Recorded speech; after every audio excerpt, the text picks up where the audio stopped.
Hello, ladies and gentlemen. I hope I'm going live about now. Obviously, we had some huge streams yesterday and the day before that. Today's one is not going to be 3 hours long. At least I hope it's not going to be because I really want to hit the gym. But obviously, we had all those announcements this week. The MacBook Air with the M4 chip being $100 less expensive than we expected.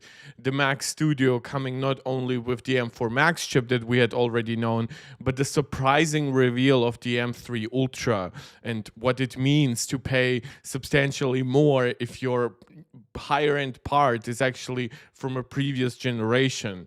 We had a small spec bump with the iPad Air getting the M3 chip, leading people to say it's the most boring iPad update ever. We have the iPad for $350 now coming with an A16 chip and 128 gigabytes of storage, but still people being dissatisfied now that it doesn't have Apple Intelligence because it didn't get um, an A17 or an 18 chip the way that, for example, Mark Gurman predicted. We'll get also to some Mark Gurman drama stuff later on. So, guys, thank you so much for the great few streams the last couple of days. Obviously, I know we won't have the crazy number of people joining today. We have Riveting Tail Chip saying, commenting and liking for the algorithm. That's very much appreciated. Massachusetts iOS joining from the previous couple of streams saying, and more expensive Mac upgrades on every Mac. Some countries only. Yeah, like I've seen like Europe prices go up like I believe by $10. But don't forget, in this kind of uncertain market, I really understand that. I believe previously whatever was $200 as an upgrade in USD was $240 here in Euro, which makes sense because of the 19% value added tax.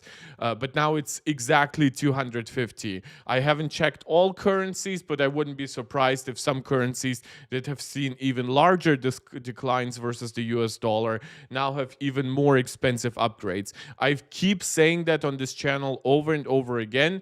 It's much more likely that Apple drops the base price of a device, as they've done actually just this week with the MacBook Air, or that they double the base storage, as they've done just this year with the iPad or base iPad. I hate that we have like iPhone 16e, 16 Plus, and whatever, and then we have like iPad. It's like I like the clean naming of iPad, but it doesn't make sense in comparison to all other Apple branding. But that's a completely different discussion.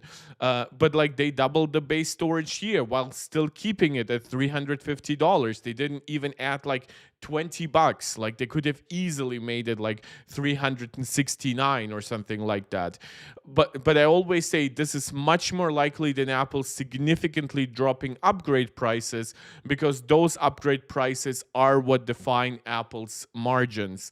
And Apple likes their margins, and the stock market likes their profit margins. So yeah, we'll get into based on what these upgrades mean and how much they change the pricing of the product, what you should consider buying, what you shouldn't, basically all that jazz. I know there are dozens of channels giving you shopping guidelines. I'm not trying to replicate that, especially not in a live stream, but whenever you guys come along, you have specific questions, maybe you have an either or suggestion because you are deciding between like a discounted or refurbished product and a new one, then feel free to ask me. That's what I'm here for. Relay 964 joining the chat. Hi Mark, looking forward to the stream. Well, cheers Relay. You've been now really engaged long-term supporter. I really appreciate that. And Rosa, also a long-term supporter who still is misspelling my name even though it's right in the channel, saying hi to everyone as well. So with that all out of the way, a little shout out for you guys to do all the YouTube jazz, as we call it around here. Like the video, share it out with anybody who you think might enjoy it. Comment, subscribe, all that fun stuff. You can also leave super chats and super stickers while I'm live. You can also um, become a YouTube channel member or a supporter of on Patreon. However you choose to do that, it's all very much appreciated. But without further ado, let's actually get started with what we got this week and what we are getting in this year. Big Mark will tell everyone to buy the M4 Max. Well, more like I would be buying the M3 Ultra, wouldn't I? Like if I'm Big Mark to you, right? Wouldn't I be like the baller like M3 Ultra purchaser?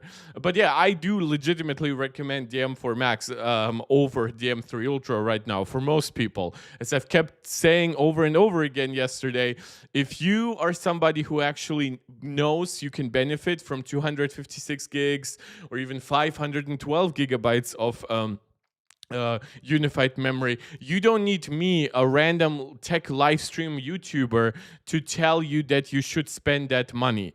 If you have $10,000 to spend on your Mac Studio, even 14,000 if you also want to get it with 16 terabytes of storage, you probably aren't listening to me for that kind of recommendation. But anything under 5,000, I think is honestly very fair for me to discuss. Some people will say, "Oh, $5,000, that's so ridiculous. Like nobody buys 5,000." And yes, it's a small part, even in the Apple community. But like you can spec up a 16-inch MacBook Pro, even with 64 gigabytes, to a very high price. And that is legitimately a use case that somebody who is a high-end programmer or even like a base AI developer right now or like a 3D artist might legit want to buy. And this is money that you it's yourself might actually like get from like your customers, right? If you're a freelancer, you can basically charge somebody part of your Mac that you need for a new task. So I think it's absolutely fair to discuss everything from a $300 base iPad, plus of course the $150 AirPods and stuff like that, all the way up to like an Max upgraded M4 Max Mac Studio. Now, you don't like the older chipset, you will say wait for M4 Ultra. I'm not actually saying wait M4 Ultra. I think that the next step we are gonna get is M5 Ultra. BS, okay, good for you. Even though I have do not disturb on, but okay, thank you OBS for hijacking that. So let's get started. What did we get over the course of this week? What does it mean? There are a couple of hands-on videos with like the latest MacBooks and stuff like that. I'm not sure if there's anything worth covering here. Let me actually look. So this is just the new sky blue MacBook Air. It's not like there are any other visual changes. Some people have given brief previews of the center stage 12 megapixel camera being better. But otherwise, like you see, there's of course no third USB-C port on the side. Most people just say that it's not a boring upgrade, primarily because of the price reduction. I've also, by the way, I've seen some people comment like in a fun way that like, why is my own live stream here? But that doesn't matter. But like there's a lot of Naruto content in my suggestions, and yeah, like I spend little time on YouTube otherwise. So whatever I watch last, it's like it takes up all over my recommendations. Green for me, but I have night shift. Yeah, right. So yellow plus blue equals green if we're going to get back to grade school level color science. But otherwise, yeah, 13 and 15 inches, no changes to the bezel sizes, no changes to the materials, supposedly no changes to like speakers or microphones. Otherwise, you're just getting a decent year-over-year performance uplift. M4 over M3 is not just faster, it's also like architecturally newer. It's ARM v9 on the CPU. Its GPU is a second generation hardware accelerated ray tracing architecture for Apple. Some significant boosts and stuff like 3D rendering and Blender workloads. But otherwise, nothing crazy. And like officially, it's Thunderbolt 4. Previously, Apple just called it Thunderbolt because Thunderbolt 4 support Thunderbolt 4 as a branding asks you to support multiple external monitors, and that's something Apple wasn't previously able to do, at least without closing the laptop lid, and now they are. So these two ports are the same speed, 40 gigabits per second in each direction simultaneously. Thunderbolt 4 officially. Again, if you need Thunderbolt 5, this is where you would be moving up to M4 Pro and M4 Max chips. But I highly doubt that most people do suffer any bottlenecks from Thunderbolt 4 speeds. iPads. So we do have, of course, the new Magic Keyboard. I've already outlined on this channel that I don't think that the new Magic Keyboard is really worth any money for the iPad Air, to be quite honest. I've said that you should probably consider the Logitech iPad keyboards, which are not only a lot less expensive, but also more versatile. And they're also bringing a feature that I have historically always said is very, very important, and that is backlit keyboards. So if you are getting a Magic Keyboard, yeah, maybe get like a used one. I'm not sure. Like, I think it makes sense for the for the iPad Pro, but for the iPad Air, really not so much. Completely redesigned. It has a larger track, less expensive. Okay, it's now so then we have of storage you want on these devices. This is the OWC using Thunderbolt 5. So we have all this set up. Oh, yeah, and then, of course, Apple also showed off the Mac Studio. Granted, of course, right now we are not getting, like, professional benchmarks from these hands-on previews, but also I just wanted to show this because I think it's a good sign that you can see, like, a DualSense PS5 controllers in the background. I think Apple paying a little more attention to gaming is genuinely a good thing. I believe we just got the Palworld port on macOS. Of course, we are just about to get Cyberpunk on Mac.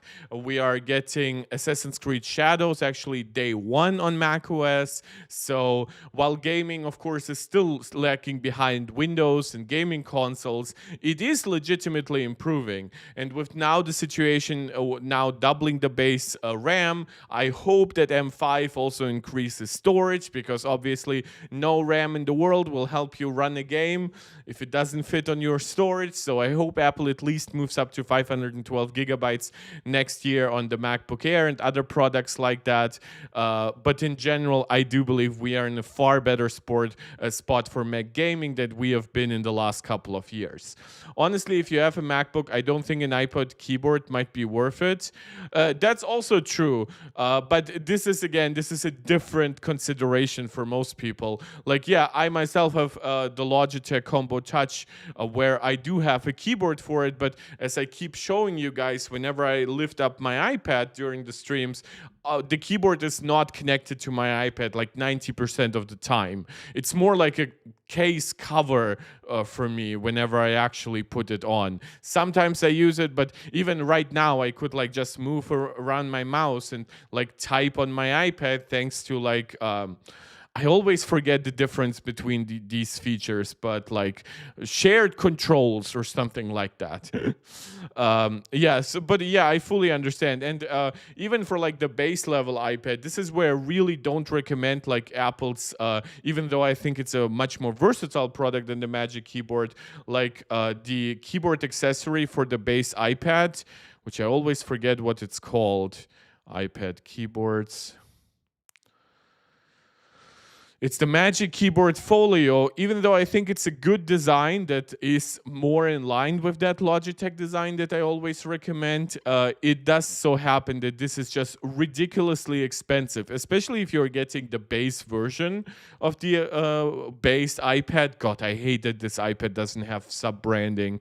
$250 versus for a $350 product is terrible, in my opinion.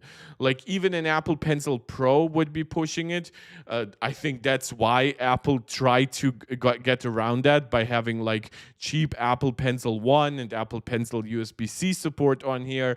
But at least an Apple Pencil Pro maxes out at $130. Plus, it's a much more versatile accessory. It will be compatible with other iPads that you get eventually down the line. Pretty sure Apple Pencil Pro will be supported for at least 5, 6, 7 years. So, yeah, to me, like this accessory just doesn't make sense given the pricing. If you can get it for like 150, yeah, sure, but like I doubt that you can. Like I'm not even sure how many of those are like circulating around. Why is this keyboard not compatible with the iPad Air? It has a different connection mechanism. It actually connects down here. So don't forget when Apple launched the iPad 10th generation, it was originally available for $449, right? And it was available for $449 with 64 gigabytes. So Apple probably expected that whoever buys this keyboard folio accessory is probably buying like the 256 gigabyte version that costs $600 MSRP, right? Right now, it's 256 gigabyte version of this iPad is $449. So after all the price reductions of the iPad, the MSRP of the accessory stopped making any sense, right? This should have been dropped in price by like $80 at the very least, in my opinion. Like at least make it $50 to make it look somewhat clean, right? But even though I still think even at $199 it wouldn't be the greatest of accessories. But yeah, Apple basically played around with some tech on the iPad. It actually was the first iPad, when we look at the iPad 10th generation, to put the camera on this side. But the first design of this camera placement resulted in the lack of compatibility with Apple Pencil 2. So Apple had to create like a workaround with the original Apple Pencil. They had to create Apple Pencil USB-C, and that bottom connection design, which was designed for a cheaper accessory, so it doesn't have this like free floating beautiful mechanism and stuff like that. That was designed for an accessory that, in my opinion, is actually pretty well designed, but also one that at $250 was at least $200 cheaper than the iPad you were buying. And most likely you were not pairing it with the 64 gigabyte version. So it was a $250 accessory for a most likely $600 product. Now it's a $250 accessory for a $350 product, because I would argue that the 128 gigabyte version of this iPad makes perfect sense to buy, right? It's faster. It probably makes more sense to just save up the money to eventually move up to like an iPad Air or even an iPad Pro if you really like iPads, or you keep this iPad until you eventually can move on to a Mac or something like that. So why overspend even for the 256 gigabyte version, much less the 512 gigabyte version, if you can just get it at 128 gigabytes for a super low price, in my opinion, of $350. But as I keep saying, at $350 for the iPad, the $250 for the actual accessory stops making any sense, right? For the iPad Air, it's not too dissimilar. Now, obviously, $270 versus a $600 starting price, and I would argue most people buying the keyboard are probably also in the market for like the 256 gigabyte iPad. So now we are looking more of like a $700 iPad, right? Plus, once it moves up to $320, now it's like for an $800 13-inch iPad Air. So the price discrepancy between accessory and iPad isn't as bad. Plus, I would argue the Magic Keyboard is a little bit unique with like its floating mechanism aesthetic and stuff like that. Its extra USB-C port, which you don't really get on other iPad keyboard accessories.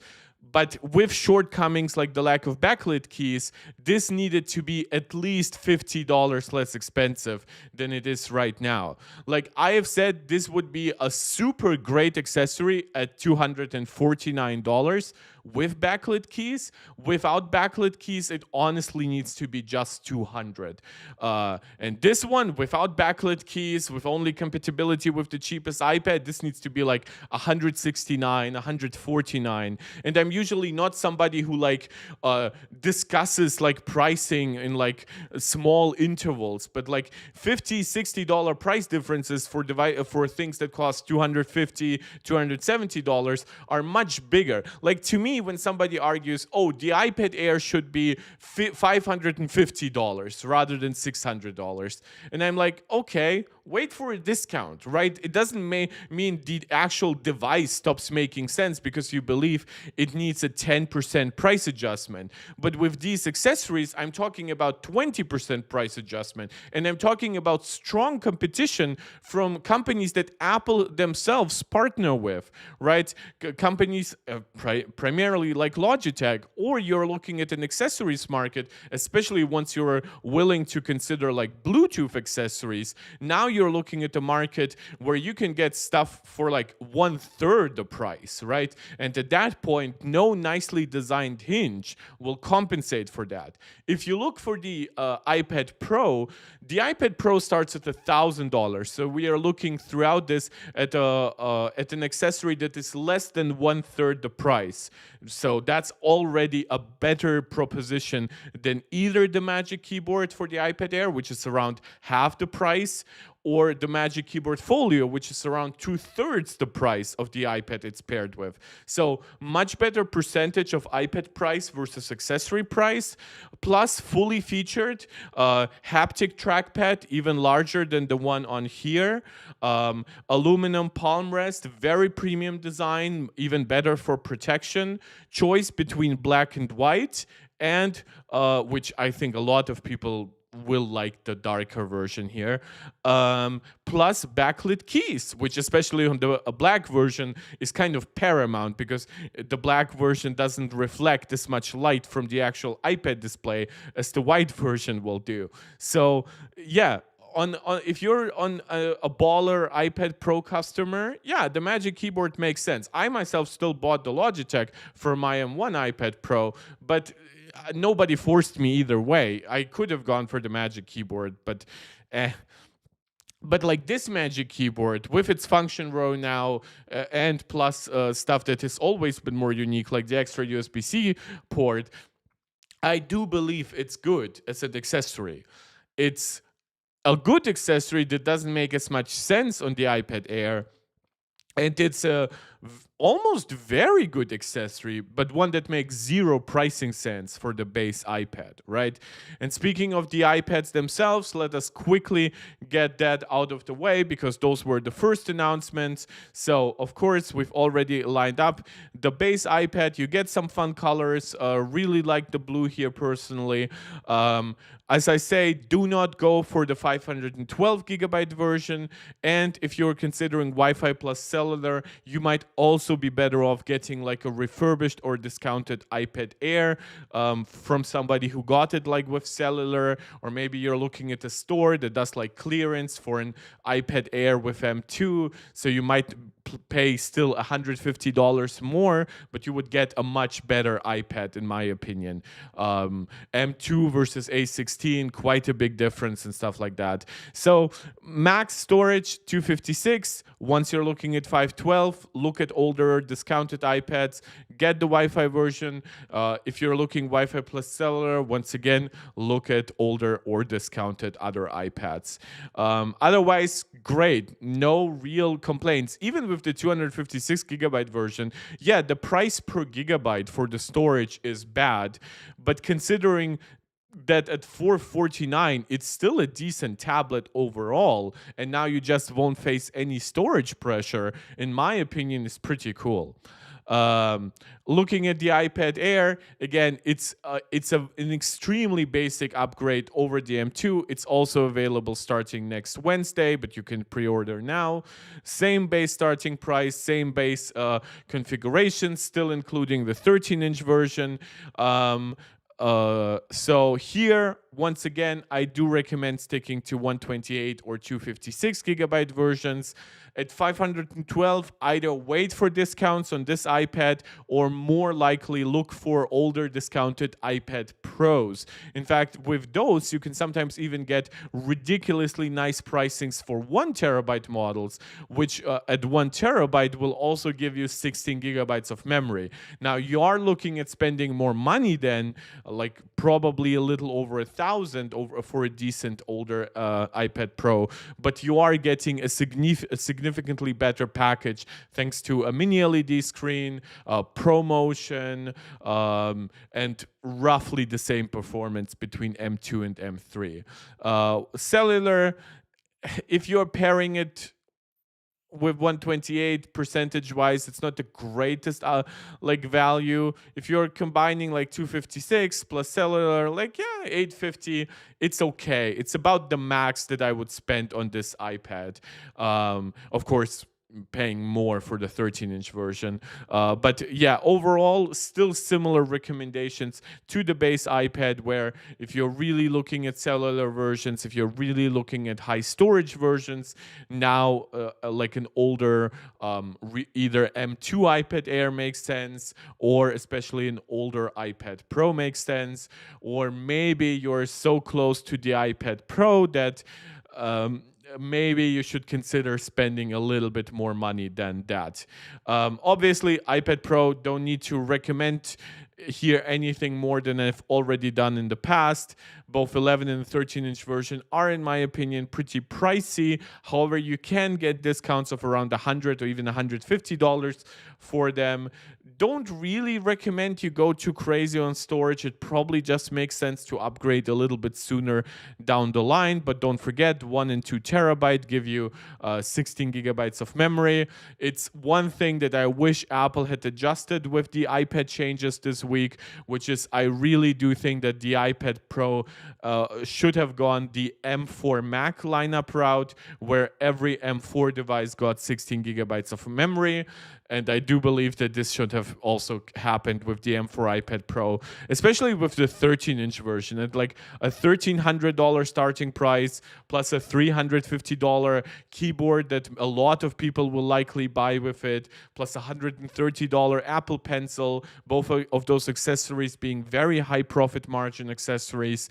Yeah, it's like getting this with 8 gigs of RAM, unless you spend for like a terabyte, honestly feels a little weird. But it is the most premium iPad. It is the most premium tablet in the world. It has one of the best screens known to man with the tandem OLED screen with 1000 nits full brightness on up to a 13-inch panel. So it's still a nice device, definitely. And we are supposedly not getting an update for it for like a year. So go crazy if you feel like it.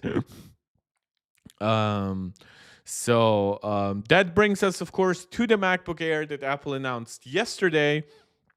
The MacBook Air here being a very also small generational uplift. We are looking at primarily value upgrades, because you go from M3 to M4, so you get more performance, also a little bit more efficiency, which means if you might be doing like some very basic tasks, you might be very fine actually with, you might actually get improved battery life. But obviously, if you are doing decently fast tasks or decently demanding tasks, now you do benefit from M4.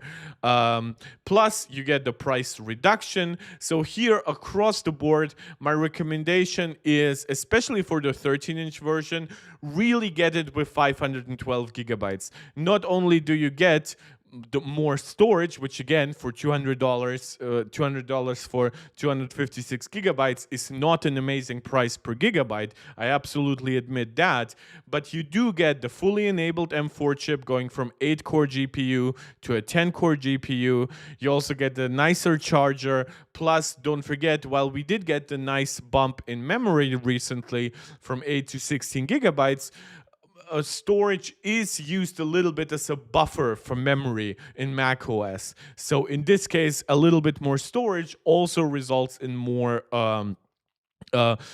performance potentially.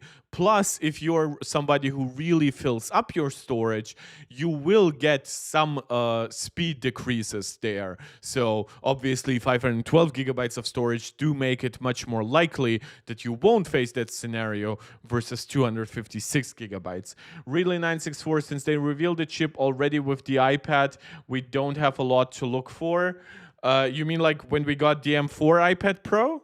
Yeah, but like it's not happening with the M5 this year. At least it's not rumored to be. Like many have thought we could get like the M5 in like not in April, like a May or June update for the iPad, but supposedly that's not happening. M5 is launching again. Supposedly, it's all still leaks and rumors.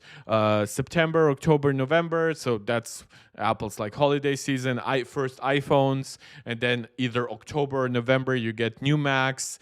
That last year we got the M4 MacBooks and the iMacs and the Mac Minis powered by M4. The year before that we got MacBooks powered by the M3 family of chips. So very likely we're gonna see that with the M5. M5 being an N3P chip, so it's going to be a bit faster than M4, but probably not a huge uplift.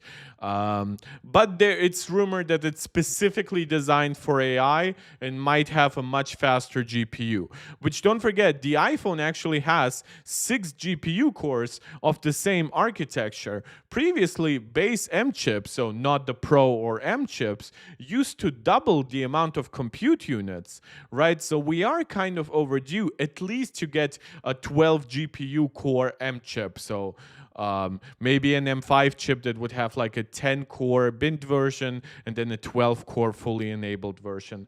I'd want a 2-nanometer M5, otherwise too many chips on 3-nanometer. Like, the problem is we say that from a very privileged position inside the Apple fan base. Like AMD launched Zen 4, like when was it? Zen 4 wiki. Give me English. So Zen 4 goes back to September 22. In 2022 is when we first got in 2022 we got A16 chips. So we were on 4-nanometer, right? Ever since then, Apple moved over to 3-nanometer, starting with N3B and then N3E. But then Zen 4 was followed up by Zen 5 in the middle of last year, so we are not getting Zen 6 until sometime next year, and it's still based on 4-nanometer. There is an N3E variant, but that's for server class efficiency cores. That's not really used for regular devices. And even just this year, we still got Strix Halo SoCs built upon a Zen 5 chiplet, up to 2 Zen 5 chiplets, in fact, and an RDNA 3.5 GPU chiplet, and they are all still 4-nanometer. So if Apple launches another 3-nanometer chip, but it's a 3-nanometer chip that is based on the best 3-nanometer node available, that's still significantly better than we are getting from any of the competitors, like RTX 5000. Just launched at the end of last year. To be honest, it is actually, well, it was actually only released officially on January 30th of this year, and it's on N4P. So it's this idea that we can say like, oh, 3 nanometers outdated, I understand that, but it's a very privileged position. The gate all around would help the chip a lot. It depends though. Like, you still need to optimize the architecture for a new node. I would much rather Apple wait a little to adopt 2 nanometer fully, rather than deal with yet another generation like the original M3 was with N3B, and people saying like, oh, it's a stopgap over a stopgap. We moved from N5P to N3B and not much happened, right? I'm like, but we still are getting nice upground. It's very important to consider. You're not getting the same generational leaps as you used to in the past. I know anyone not using TSMC is behind like 3 years or something. Well, Intel 18A is supposedly fixing that, but it might be years before a lot of customers actually start using Intel nodes, because the trust in Intel is so low, it's really hard to say. And yeah, Samsung's 3 nanometer node would be more like an N4P competitor, even though it's gate all around, like it is a GAFET node. And Samsung's 2 nanometer node, which would be somewhere in between TSMC's 3 nanometer and TSMC's first 2 nanometer node, that one is like suffering such bad yields. This one might legitimately come out like 2 years after TSMC's 2 nanometer. So that would be like crazy, because at that point TSMC would have moved on to N2P, to A16, and even like A16P. So that's, unless something really happens with Samsung, they're really screwed with their nodes. And in fact, their bad nodes are partially why Apple is switching to their own modems, because Qualcomm manufactures the modems that they give to Apple on Samsung's 4 nanometer node. And now Apple, for their own modems, switched to TSMC 4 nanometer, which is like 2 generations ahead, at least 1.5 generation ahead of Samsung's 4 nanometer node, plus a 7 nanometer transceiver versus previously, I believe it was like 16 nanometer. They're all behind in transistor density? No. 18A is not. Not according to the latest reports we've been getting over the last 2 weeks. The problem is we don't know what the actual final outcome is. Don't forget, 18A is not just named 18A because it's denser than 2 nanometer. 18A, 2 nanometer,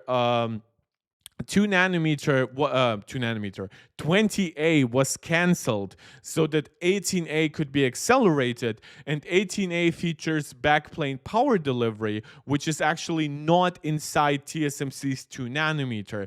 That's only going to happen by TSMC's A16 node, which might be a year after 2 nanometer, might be 2 years. Yes, C1 is performing pretty well, very efficient, plus of course the 4,000 milliamp hour battery on the iPhone 16e helps along. We are going to talk about Apple's C1 chip a little bit later today. So, MacBook Air, nothing crazy here for me to recommend, obviously.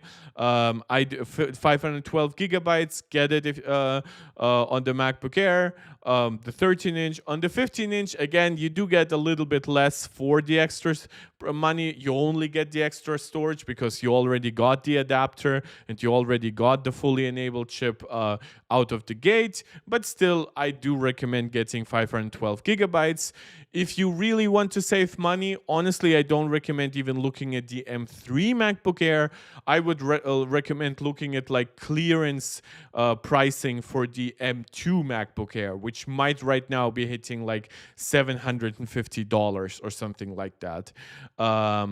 Yeah, so, and my recommendation is, if you really want a lot more storage or a lot more memory than this, now you would be more in the market to be looking at like a MacBook Pro. So keep that in mind. Do you recommend M4 or M3 for a new person? You mean, do I recommend saving money by going with like an older version? Because I do genuinely recommend get the best that you can get right now without significantly overspending. But M3 is still very good.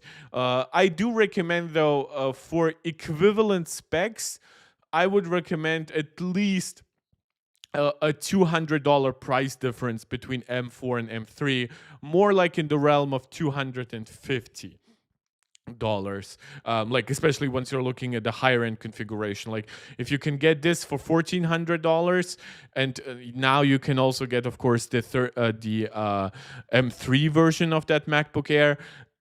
Make sure it's at least like $1,200. It's at most $1,200, or even somewhere in the $1,100 to $1,200 price range. If you're looking at refurbished, make sure that it's another $100 cheaper than that, or something like that. If you're looking at M2 versions, now you should be asking for like $400 price differences, not just for the performance reasons, but like for the longer support that Apple will give those Macs. And once you're looking at an M2 MacBook Air that's like refurbished, really look at it being like $600 less expensive, or around that mark.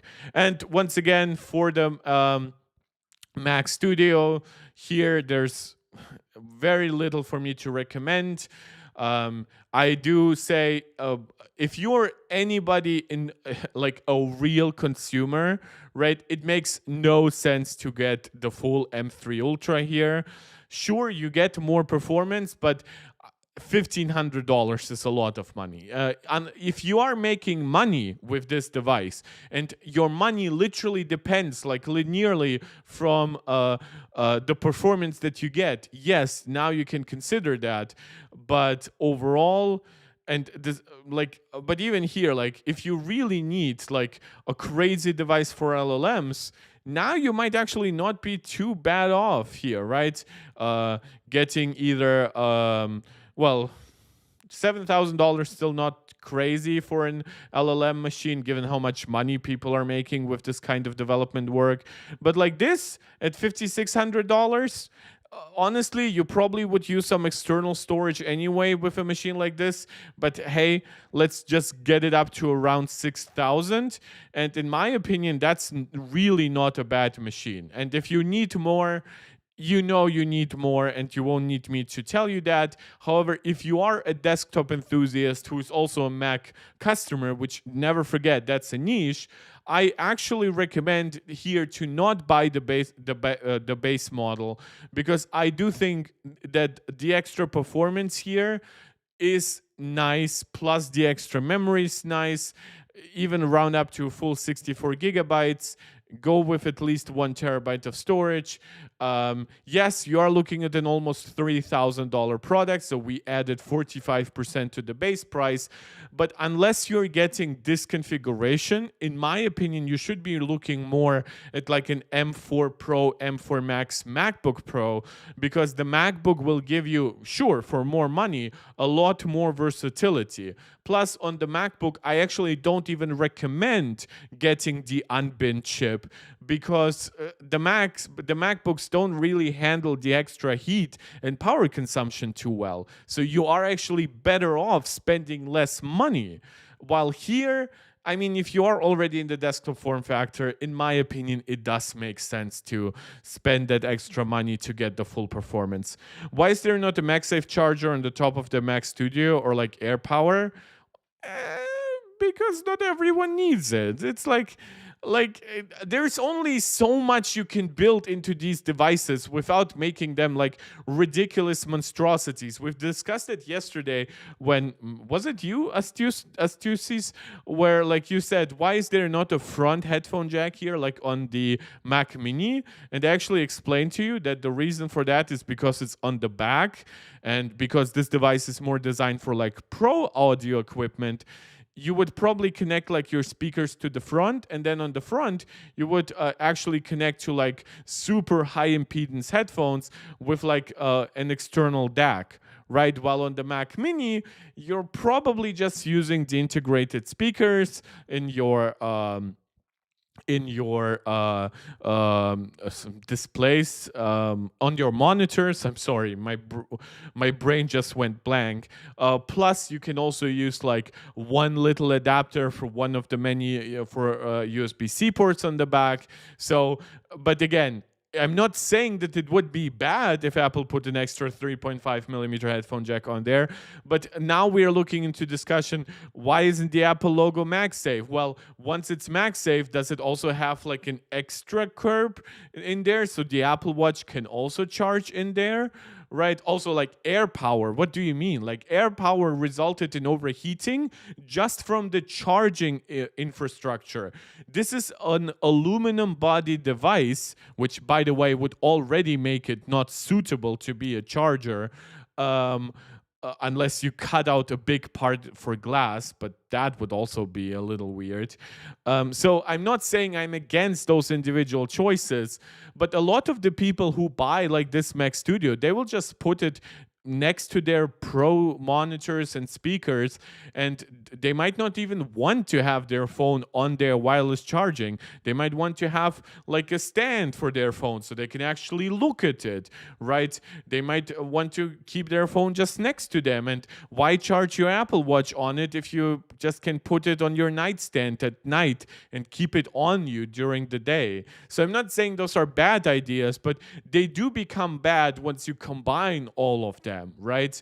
And I don't really think that either any of them is like better than the other, so you might as well just not do any of them. Save yourself production cost, make this device more reliable, more durable, less complicated to build, and let people figure out their accessory ecosystem around their Apple Watch and iPhone all on their own. But yeah, for the Mac Studio, so this is the configuration I do recommend. Maybe this one, depends a little bit. But overall, I do recommend that here you actually also consider the competition from Apple's own MacBooks. If you really need the high-end performance, you're probably looking more at the...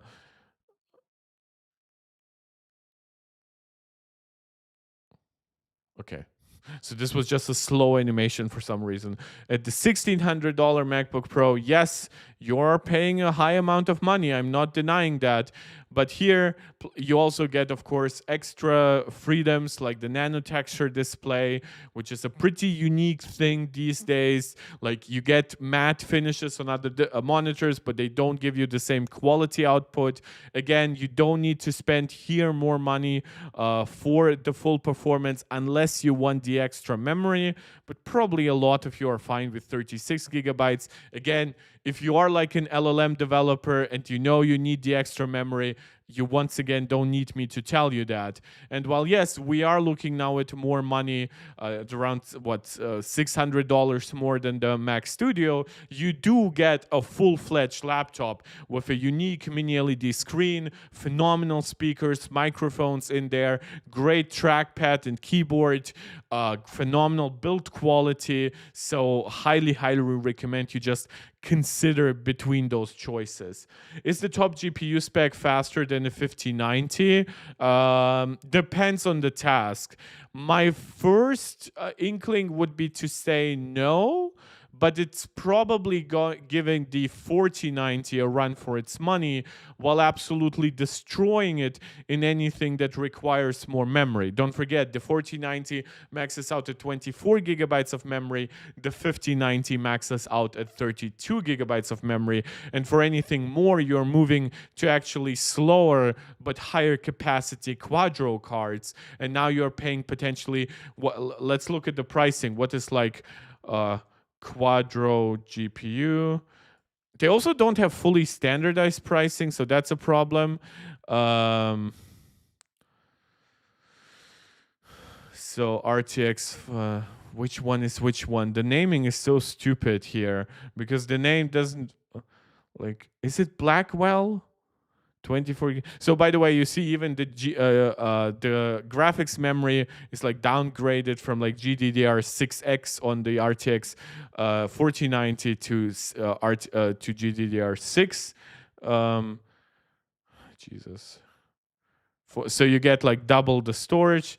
So okay, let's look at the NVIDIA Quadro RTX 8000. So 48 gigabyte GPU. Let's see how much that costs you from NVIDIA. $6,000, 4,769 to 5,890. So yeah, you're definitely, and plus you don't get the full performance here. Even way you get none of the performance of the 4090 even. So it's really you're spending a lot of money just for memory on those professional cards. So in this regard, Apple's RAM pricing, as ridiculous as it might be, it does still make sense than Nvidia. So plus you get a full-on computer with that. And if you're somebody who already prefers macOS, and maybe you're somebody who needs macOS, especially for work stuff, now you're just looking at a complete no-brainer. But yeah, if this were an M4 Max, an M4 Ultra chip, I would be more inclined to say it's competing with the 5090 because it does give you like 20% more performance per compute unit than the M3 version. Plus, it has faster memory bandwidth. This is not happening here. But I also couldn't tell you, there might be some scaling issues because it's using the same Ultra Fusion interconnect as the M2 Ultra did. So if there are any bottlenecks here, there is a chance that it could be still significantly slower than a 5090. But then again, people don't work on those crazy LLMs and even like your crazier movies these days with RTX cards. RTX cards with GeForce cards. They work with something like Quadro. Hope that helps. Yeah, but otherwise there's not too much for me to recommend because, as I say, if you do need actually higher upgrades, then I do believe that you know that you need those. There's one thing before we get into future Apple products that I did want to cover, and it's not just the C1 rumor. Let me look at my reading list. Nope. So let me save a link on my iPad. And let me paste it on my Mac briefly.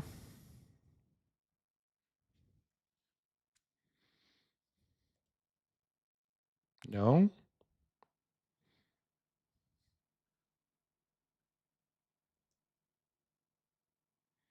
Okay, for some reason my pasting is working. Oh, it's because I'm on Ethernet. That's interesting. So the Jesus, that's so stupid.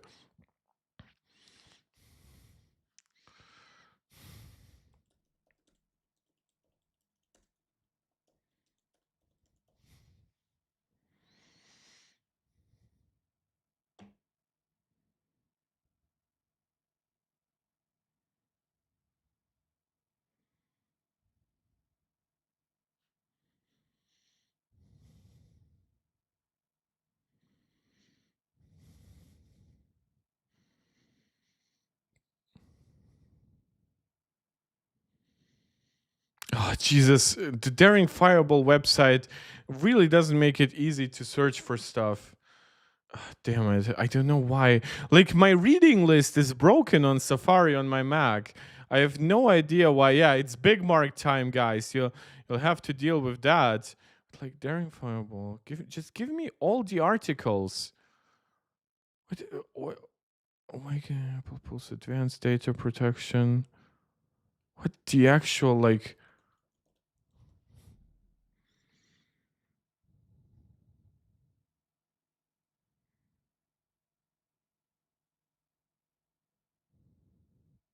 Okay, I have no idea why this isn't working. Let me add this to my reading list. Hopefully my reading list is not broken. Oh, it actually does work. Okay. So my reading list apparently fixed itself over the last beta. Great. Good to know.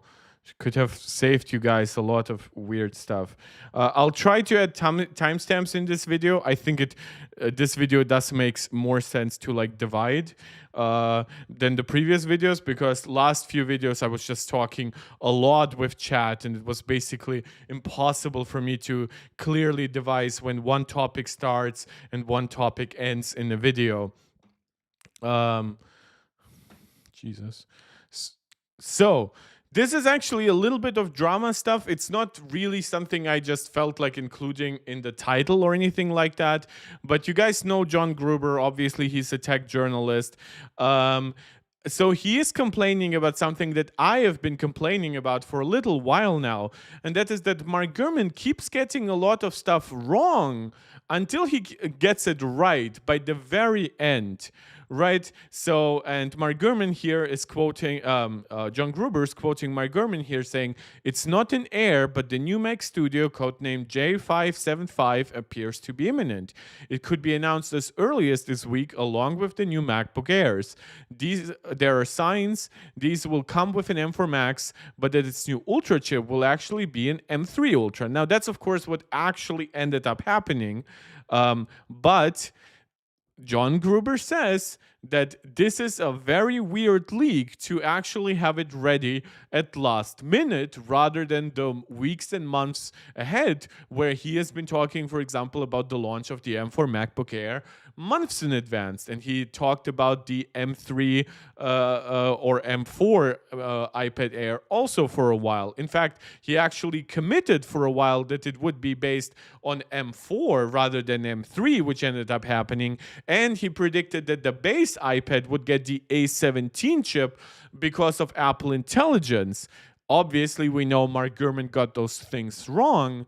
Plus, of course, he didn't know about the Mac Studio until he knew.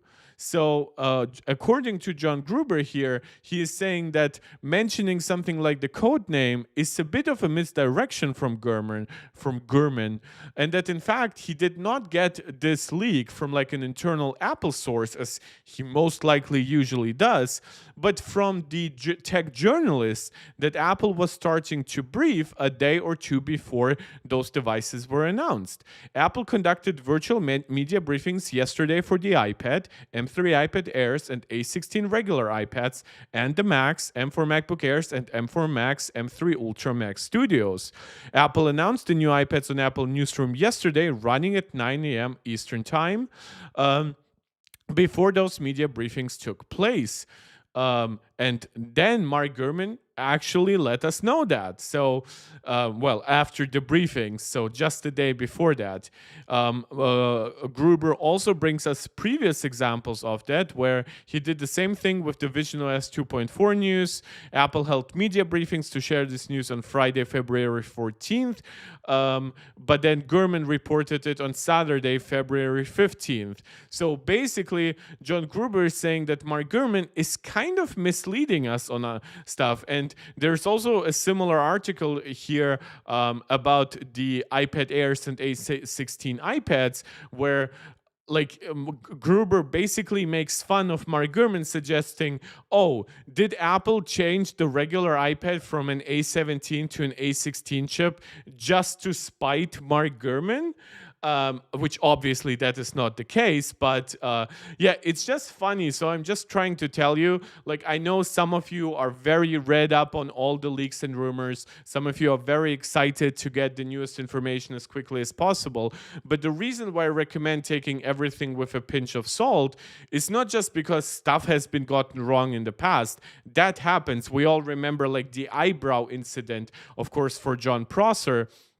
But I would strongly recommend that whenever you're looking at Mark Gurman, unless it's like a last-minute leak, there is a chance he could be getting something wrong.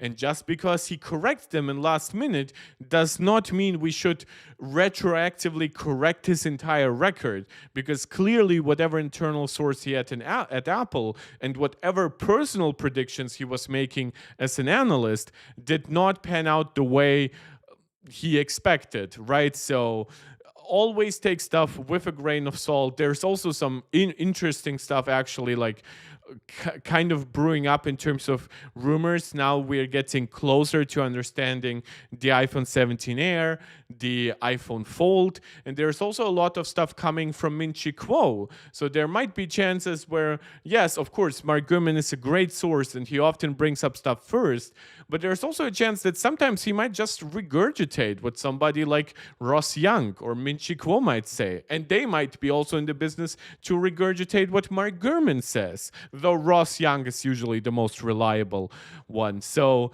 yeah, just this is not for me to start drama, but I wanted to mention that. Shout out to Jimmy James Tech, a friend on Twitter, who always finds these like little nuggets of information for me, and obviously for the entire community. So I just found that very interesting. Relay, you're asking, is the base iPad 6 gigabytes now? And yes, I actually think this was confirmed. A16 6 GB iPad, and that makes sense. Every single iPad that Apple has, every single A16 device that Apple has made thus far has come with 6 GB of RAM, so that's really good. That's up from 4 GB on the A14 base 10th generation iPad. Yes, some people are saying, well, it would have only been 2 GB more for Apple Intelligence. That's not true. It would have been 2 GB of RAM plus also a newer generation processor. Plus, the A16 chip does actually have an advantage that the A17 chip does not have, and that it is currently fabbed in the United States. So TSMC does have a 4-nanometer factory in the United States, and I wouldn't be surprised if we will see a few tech products from Apple that for some reason come with the A16 chip, and we are wondering, wait, why not A17? Why not a bint A18? And the reason for that is probably that given the current United States government, it might make a lot of sense to have leverage points like, oh, look, we're using this made in the US. Please, could you exclude us from tariffs? So just trying to prepare you. There might be chances that maybe the next HomePod might not be like locally running Apple Intelligence. It might get an A16 chip, and then it might get Apple Intelligence powered by your iPhone or by your other Apple devices or by private cloud compute servers. So yeah, just trying to prepare you for good news, for bad news alike. This is not a hype channel. By the way, one small point of critique, and I hope they've corrected it with today's video. They should. Oh, but they haven't done yet one. The M3 Max die. So there was a big no-no in yesterday's MaxTech video where they said that the M3 Ultra inside the Mac Studio would be a monolithic design, because according to them, they were so confident that the M3 Max didn't have an Ultra Fusion interconnect. But obviously, we know from Apple themselves that the M3 Ultra is 2 M3 Max combined. So if you actually are one of the almost 100,000 people, which is like 50 times my viewership or more, depending on the video, if you're one of the people who checked out the video, please know that this is wrong information. Ultra Fusion to connect two M2 Max dies, which does suffer from a lot of performance scaling loss because data has to flow back and forth between those two dies, which was inefficient. By the way, like, interposers have gotten a lot better. The M1 and M2 Ultra, and now the M3 Ultra Fusion interconnect is not actually very high-end anymore. It was when the M1 Ultra came out. It was still pretty good when the M2 Ultra came out. But like interconnects, interposers, whatever, they are now better than they are on Ultra Fusion. Apple basically is reusing Ultra Fusion as we had it at 2.5 terabytes per second of connection speed, right, and low latency, because they already had those interposers ready to go. much newer ones from TSMC and even Samsung, they're very, very expensive and they're in extremely low supply. So this might actually be something that a lot of people are ignoring in why we might not have gotten Ultra chips before this. And that is that NVIDIA is currently eating up all those interposer orders from basically any company. And even AMD and other companies need those. So, and all of that stuff just makes more sense for AI than for any consumer product. And when you look at other chiplet designs, like for example Zen 5, those chiplets are connected over far, far slower interconnects than something even like Ultra Fusion. This is why there's a lot more latency just between the CPU to Zen 5 CPU chiplets than there is from the entire SoCs of like two M2 Max dies or two M3 Max dies being combined. But it just once we already started with a little bit of New drama, M3 let me Ultra die finish is with some drama. 100% a brand new monolithic die because we've already. So this is entirely wrong, and we know that we've reacted to like Apple interviews yesterday. So they clearly wanted to produce this video extremely quickly. They got this stuff wrong. I just wanted to inform you of this. So if in your research you'll just like get confronted with this piece of data, know that what they're saying here is wrong. Yeah, but that's about it for the drama, both Mark Gurman drama and a little bit of Max Tech drama. Speaking of the iPads for the last time, so we did get the confirmation of 6 gigabytes of RAM on the base level iPad. We also got our first benchmark for the M3 iPad Air, where it moves from M2's almost 10,000 points, 10,000 points in Geekbench 6 to 11,600. Plus, of course, there are other architectural changes on the M3 versus the M2, like support for hardware accelerated ray tracing, mesh shading, dynamic caching. So especially in the GPU front, it will have even bigger leaps. But for now, when it comes to the CPU, we are getting an 18% uplift. And I know some people will say, oh, boring, new iPad, 18% better, blah, blah. But it's 18% better after just a 10-month update, right? And when you look, for example, RTX 4080 Super versus RTX 5080, that's user benchmark. So you get 5%, maybe 10% more performance. And that was like a mid-gen upgrade that was like 5% faster than the base RTX 4080. So you get like a 10-15% uplift over 2 years. Over 2 years, in fact, from NVIDIA. Meanwhile, at Apple, you get 18% uplifts in 10 months. So just trying to like shape your expectations based on what's also existing in the industry. I know it's very easy to focus just on smartphones, just on laptops, just on tablets, even though, by the way, this is also the uplift you're gonna see in gaming laptops. And don't forget, these two cards are basically exactly the same when it comes to efficiency. So while the M3 is a little bit faster and a little bit more efficient, so it can actually get you that extra performance without extra power draw or extra heat generation. Here, you're actually getting all the extra power draw for almost equivalent gains in power consumption. So just this isn't drama per se like the other stuff we've covered, but I just wanted to tell you there is a big discrepancy between what people sometimes think, oh, Apple stopped innovating, everybody else is like the grass is so much greener on the other side, and it's literally not. So and now we've spoke a lot about Mark Gurman today. This is actually not coming from Mark Gurman.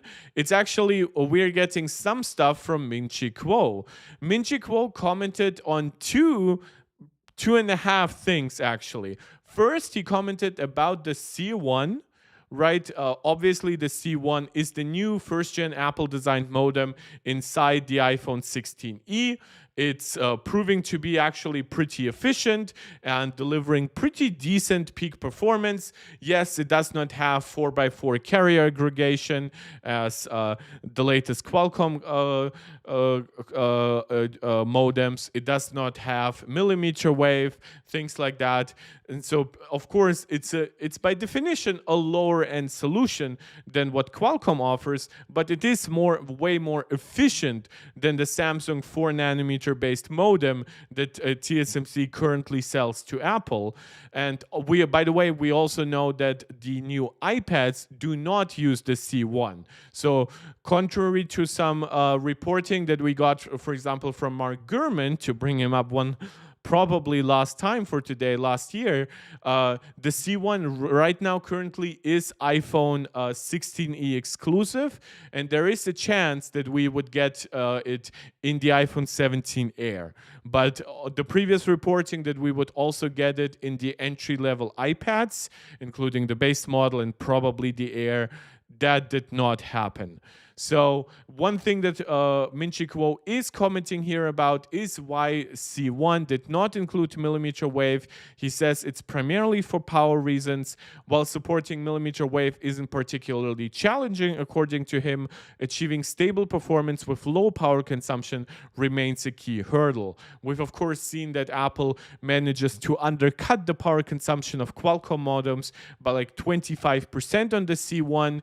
That's even versus the Qualcomm modems that are based on 3 nanometer inside the Snapdragon 8 Elite.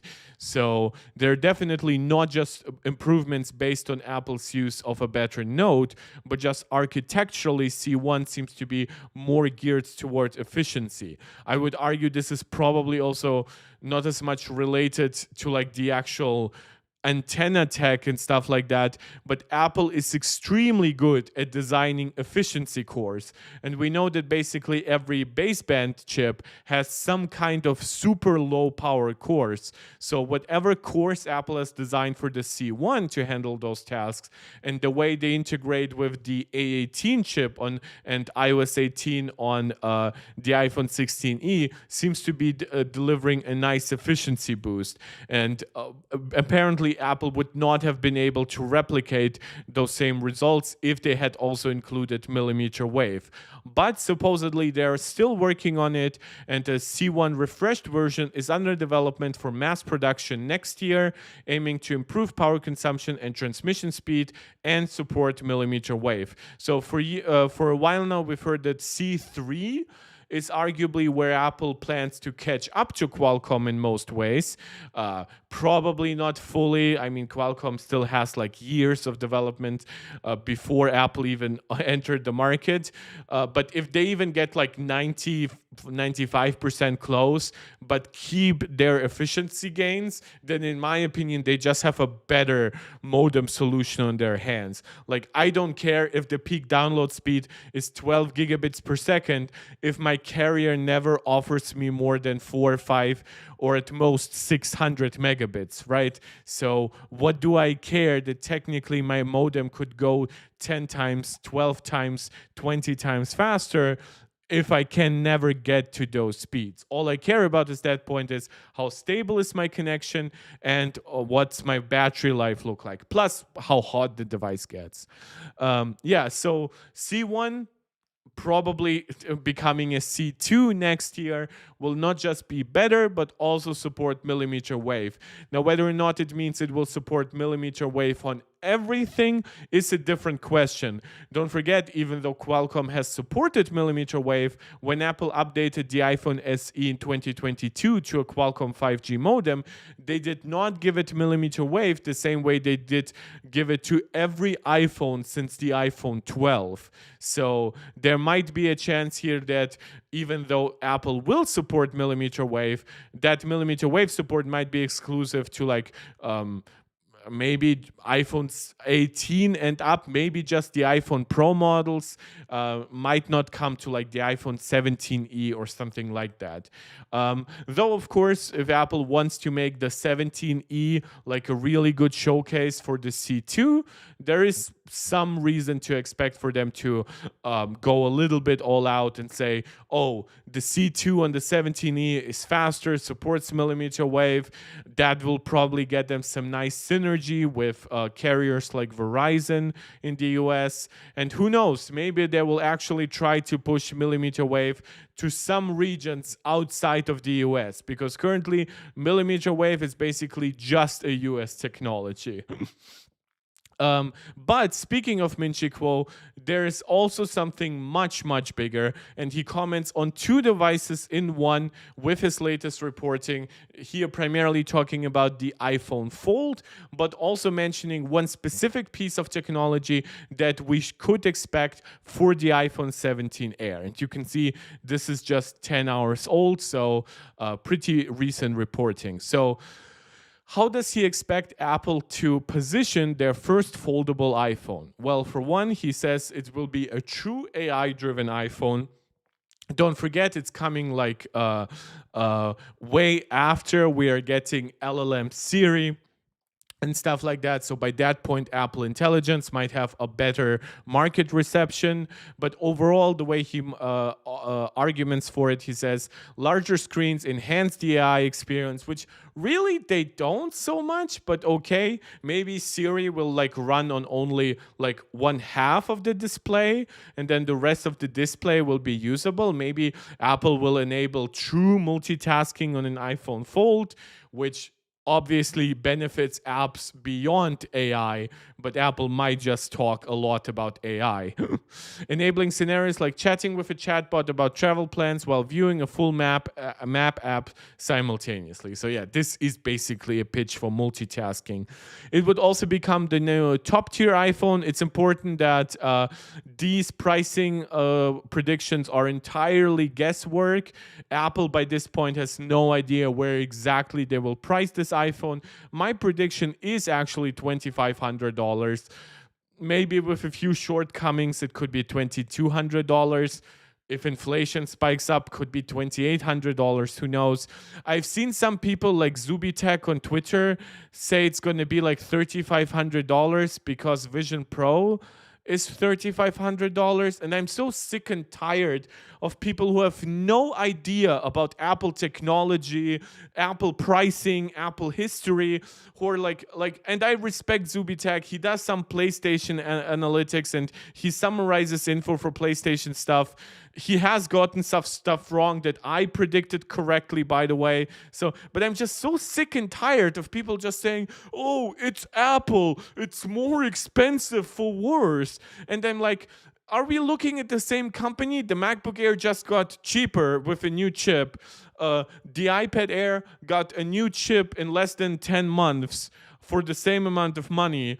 The base iPad last year got a $100 price reduction, then got now a new chip and double the base storage, which makes, for example, like the 256 gigabyte version on it like $150 less expensive than it was like just last year. Like, are we for an older iPad with an A14 chip, are we really looking at the same company?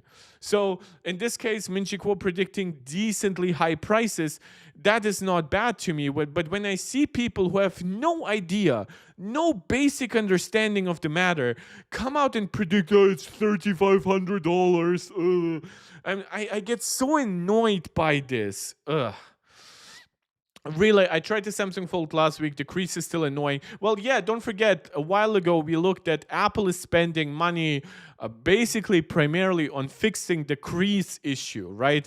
Basically, they're saying we are bringing out a foldable without a crease, or at least like with 10%, 15% of the crease we currently have, or we are basically not bringing it out at all. We're delaying it, if you want to call an internal delay.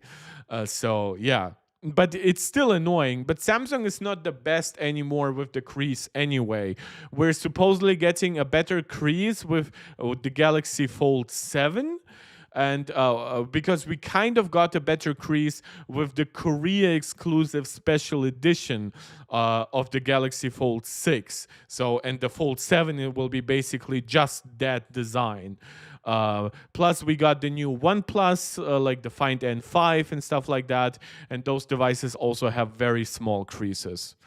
Leveraging the iPhone status as a must-have device and Apple's loyal fan base, it's expected to generate strong demand despite the premium price. I would also expect it to have roughly 40% profit margins here. I don't think Apple would want to upsell you on an iPhone even with a high price if it really dropped down the margins, but this will really help with average sales price. Thanks to the popularity of Pro iPhones, Apple has been able to get the ASP of iPhones closer and closer to $1,000. Now the popularity of iPhone 16e might actually put a little bit of a hold to that. So if Apple launches an iPhone Fold for over $2,000, we're definitely looking at the iPhone ASP overall increasing to like $1,100, which with Apple's margins is huge. Yeah, but who's going to supply Apple's display? Samsung is not there yet. The crease on the display is not coming from the actual foldable screen tech overall. It's coming from how you integrate the glass or plastic layers on top of it. It's how you integrate it with a hinge.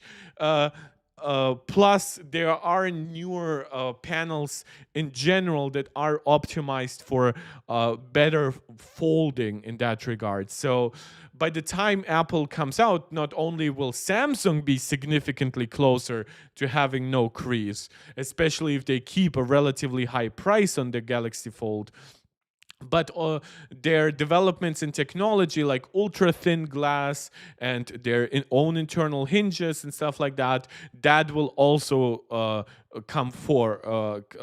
become better. It's important to note that while Apple might leverage like a creaseless design, and maybe that will be like an exclusive advantage for the iPhone Fold in its first year, I do expect Samsung and other manufacturers to catch up relatively quickly. We see that all the time, right? Remember how Steve Jobs introduced the touchscreen on the iPhone, and he was like saying, and boy, did we patent it, right? But it took like a year for others to come out with almost just as good solutions. They did not quite have the software and the power to manage it, but still, right? So don't expect creaseless to be like a unique, super expensive advantage forever for Apple. Hardware specs. Touch ID returns as a side button, so in this case they would be copying a lot of other Android foldables. Face ID may be absent due to thickness and internal space constraints. I would argue against that reasoning, but actually I would still argue for the return of Touch ID. Galaxy Fold. Show me the Galaxy Fold. Why is the first one showing me the flip? So the reason, in my opinion, why Face ID would be absent is because on the front screen, we would need to have Face ID. And then we would also need to have Face ID on the internal screen, right? So double the Face ID is definitely not cheap. While having one consistent Touch ID button, which I mean, yeah, this is what you see here, makes way more sense. Plus, Samsung has gone with under-display cameras. Supposedly, by the time the Fold would come out from Apple, they might actually be on their on the internal timetable that Ross Young leaked. They might also consider that, but overall, it would be a way for them to also not give you two dynamic islands, right? So yeah. By the way, very nice thing here on telecom. But yeah, this is one reason why I actually do believe that Touch ID does make sense on these kinds of products. Now, it does hurt me because, and as I've outlined in the past, I sweat easily. I don't really vibe too well with fingerprint sensors, but hopefully by that point it will just be the most premium fingerprint sensor Apple has ever built. They also have a lot of experience these days, thanks to integrating fingerprint scanners on the side of like the iPads. So hopefully that works out nicely. The foldable iPhone will have a book style design, so just like the Fold we just looked at, it will have a 5.5-inch outer display, so that's significantly, at least in diagonal, smaller than most competitors. So supposedly it will be a wider but less tall screen, and then a 7.8-inch crease-free inner display. Again, those are rumors we've heard for quite a while. The rear camera features a dual lens setup, so that's one piece of hardware details we have not yet heard before. So I think it's kind of like it like I don't think that Apple's zoom cameras will be compatible with the thinness of the Fold. I would expect Apple to integrate an ultra wide and a regular main camera sensor. But by the time they're moving to they are already at periscope cameras, but there's also a rumor that they might move from 5x optical zoom to 10x optical zoom to integrate variable aperture technology and maybe variable zoom technology. I expect for the camera system that will be missing to be the telephoto camera. So dual lens setup with one front-facing camera available in both folded and unfolded states. So that would mean we would have 4 cameras on the device, 4 cameras on the back, 2 cameras on the back, and then 2 front-facing cameras, of course, depending, one on the inner display and one on the outer display. I think the triple fold, since you don't have a screen hanging on the back, but that's years away. Also, a triple fold, it just, like, look, if you have a single fold, right? Don't forget, a triple fold is technically a double fold. You don't fold it 3 times, but you have 3 panels. This will be 9 to 9.5 millimeters thick, so that's very similar to like the latest Oppo and what Samsung is going to do on the next Galaxy Fold. So that results in 4.5 and 4.8 millimeters thickness. That to me suggests that the iPhone Air that we are seeing right now exists primarily to test out technologies and compromises before we get a foldable iPhone. In fact, I wouldn't be surprised if by the time Apple introduces foldable iPhones, if the iPhone Air then goes away, right? Because at that point, it just makes less sense in the lineup. The hinge will combine stainless steel and titanium alloys, while the casing options opts for titanium alloy. That is probably a durability question. So while aluminum would make the device lighter, it legitimately bends far easier than titanium. So if Apple really feels like they get a higher durability from titanium, obviously for the hinge, it's a mix of stainless steel and titanium. There's no way to make a really durable hinge with just aluminum. So I assume this is primarily a durability question. And there's also 2 very interesting things in my opinion. One is the schedule, the time schedule for it. Final specs being finalized in Q2 of 2025. So that's like starting next month.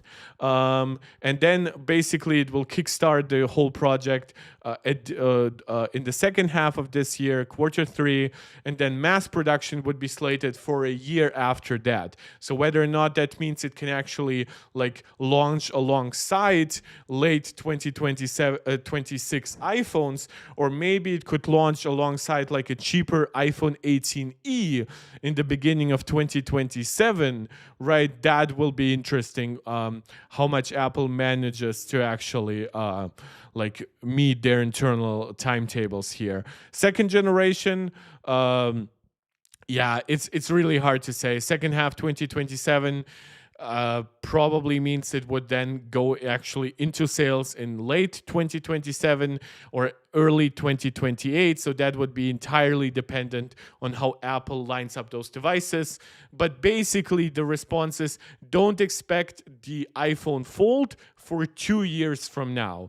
And that has kind of also been the case for years, where we've been saying, oh, the iPhone Fold is like 3-4 years away, 2 years maybe, but now we are kind of officially 2 years away. So let's see if that will end up getting pushed. But the more interesting piece of the puzzle is Min-Chi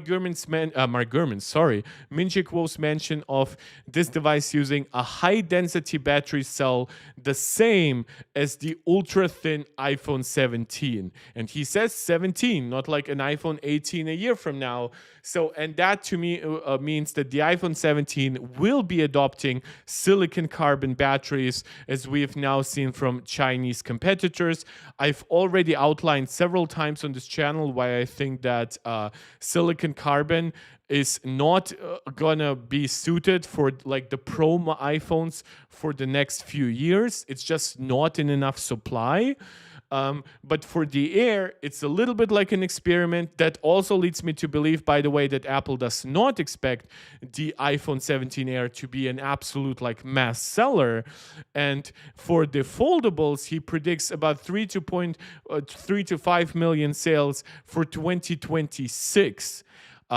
Which is very obviously interesting, because that would also mean that whether it means the parts are not big enough supply, or Apple is not sure about the price point, or they just don't expect enough supply for there to be for foldables in general, but they do expect it to pick up by 2027 together with a second generation model to reach 20 million sales.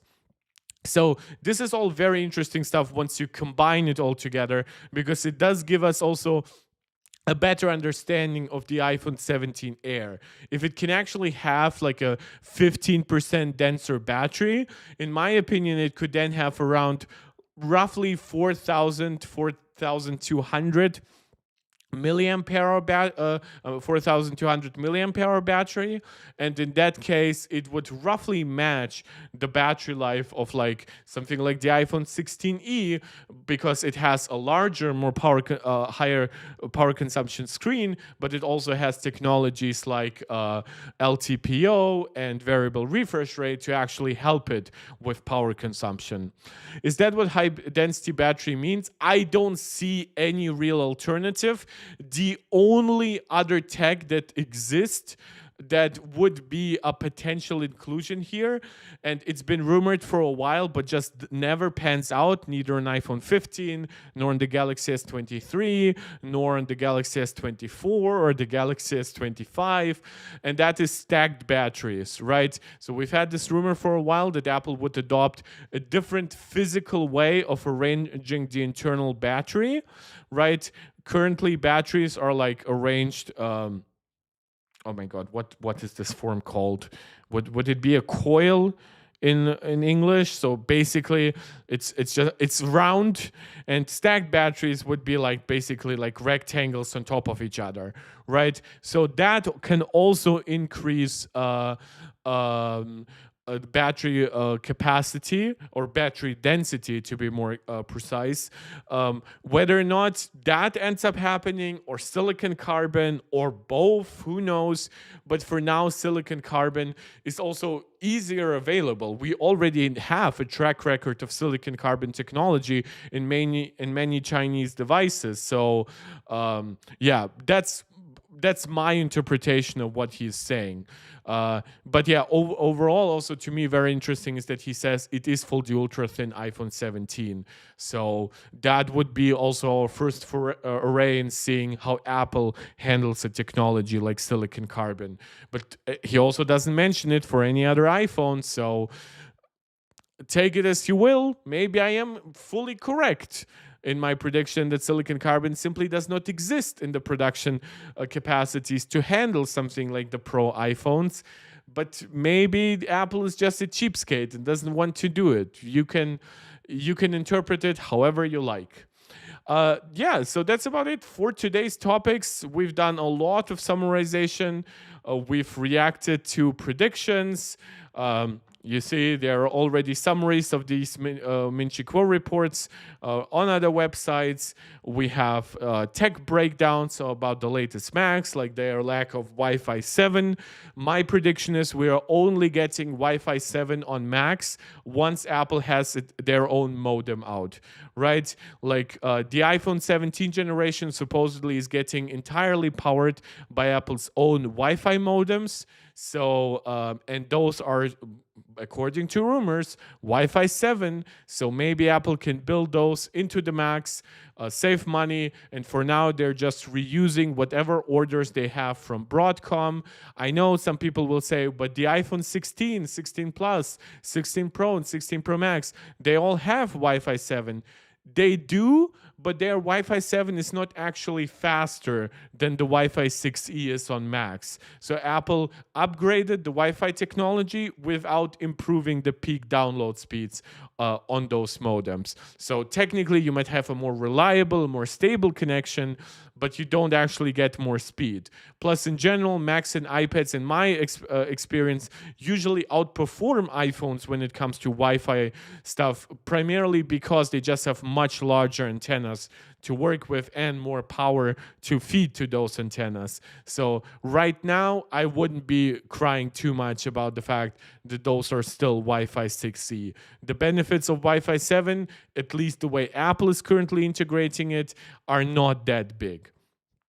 And looking at any other rumors, leaks, and obviously not reviews. We are going to check out reviews next week. iPhone 16, okay. I don't really care about that. There are always surveys. Stuff like this also often gets shit wrong. Also, yes, right, the $2,000 to $2,500 price tag is guesswork for the iPhone Fold, and now we are seeing the same collection of rumors and leaks that we have already covered. That's great. So I'm not sure when I'll be back next. I'm very happy that I'll been able to stream 3 days in a row. I've already told you my March is pretty jam-packed, especially the second half and the first half of April. So I'm grateful that I've been able to cover this. Maybe I'll do a stream on like Saturday. If something interesting comes out in the meantime, maybe I'll find time for a short 1-hour stream. But thank you guys so much for joining. We got a few new subscribers. We got a few new followers. So I really appreciate that. The last few videos are doing pretty well. Also outside of markets where we usually do well. So I'm really grateful for all of that. Next week, I'll be back checking out the reviews for all these products. Though, except for the Mac Studio, I can kind of already predict how these reviews are gonna go. People are gonna say the iPad Air gets a barely feelable performance uplift, but hey, at least it's not more expensive, and the new Magic Keyboard is a little bit confusing. The base iPad it's probably the best iPad for kids or for old people, but if you are looking for an iPad that handles Apple Intelligence, it's not the right device for you. And then the MacBook Air will go. It would be a boring update if it wasn't for the price reduction, but the price reduction makes it the default laptop for most people. And then I think the M4 Mac Studio review will go like, it's a good update over the M2 Max, especially considering that prices is largely unchanged. Storage and RAM pricing are still outrageous at Apple, and the inclusion of an M3 Ultra chip makes the lineup more confusing. However, the M3 Ultra chip is pretty unique with features like the support for up to 512 gigabytes of unified storage. So if you are a big professional LLM developer, maybe consider that for you if you can stomach like $7, $8, $9, $10,000 prices. And yes, if you're absolutely crazy, spec it up to $14,000. So that's my prediction for the reviews. I don't think I will be too wrong. Given that there's no like new screens here or anything like that, it's easy to predict like how the performance improvements will impact the reviews versus previous generations. Yeah, but that's about it for today. Again, thank you so much for joining. Last shout out for you to do all the YouTube jazz, as we call it around here: subscribing, liking, sharing, commenting. Of course, consider becoming a channel member right here on YouTube. Shout out to Angelica, Max, Maximus, and Steve, who are all MarkTech Pro Max supporters right here on YouTube. You can also become a supporter over on Patreon. And of course, whenever you catch me live, consider leaving a small donation in the form of a super chat or a super sticker. And you can also follow me on Twitter to connect with me directly. Mr. George Best, oh hi Mark, my sleep schedule has been quite awful. It's okay, man. You can check out the video afterwards right now. And my own personal plea to all of you who are watching right now, please leave a comment afterwards, because we've had like videos with like several thousand views, but because most of the views happen through the live stream, and then a lot of people just go to the few topics that they like, and they don't see enough reason to comment on a finished live stream, right? Because obviously I've already commented on the comments. But please, for the algorithm, leave a comment afterwards, a regular comment for the video. That really helps out tremendously. But yeah, as always, let me know what you would like to see me cover next. I'll see you guys next time. This is Mark Tech, tuning out.